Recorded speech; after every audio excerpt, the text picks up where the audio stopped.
Likewise, dominant worldviews, such as theistic religion, operate with the same social irrelevancy. Islam, Christianity, Judaism, Hinduism, and all of the others exist as barriers to personal and social growth, for each group perpetuates a closed worldview, and this finite understanding that they acknowledge is simply not possible in an emergent universe. Yet, religion has succeeded in shutting down the awareness of this emergence by instilling the psychological distortion of faith upon its followers, where logic and new information is rejected in favor of traditionalized, outdated beliefs. The concept of God is really a method of accounting for the nature of things. In the early days, people didn't know enough about how things formed, how nature worked, so they invented their own little stories. And they made God in their own image. A guy that gets angry. When people don't behave right, he creates floods and earthquakes. And they say it's an act of God. A cursory glance at the suppressed history of religion reveals that even the foundational myths themselves are emergent culminations, developed through influence over time.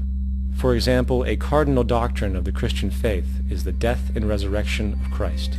This notion is so important that the Bible itself states, "And if Christ be not risen, then is our preaching vain, and your faith is also vain." Yet it is very difficult to take this account literally, for not only is there no primary source denoting this supernatural event in secular history, awareness of the enormous number of pre-Christian saviors who also died and were resurrected immediately puts the story in mythological territory by association.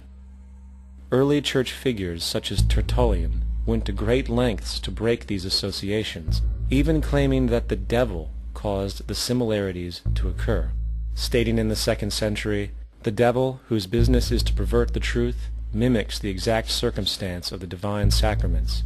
He baptizes his believers and promises forgiveness of sins. He celebrates the oblation of bread and brings in the symbol of the resurrection. Let us therefore acknowledge the craftiness of the devil, who copied certain things of those that be divine."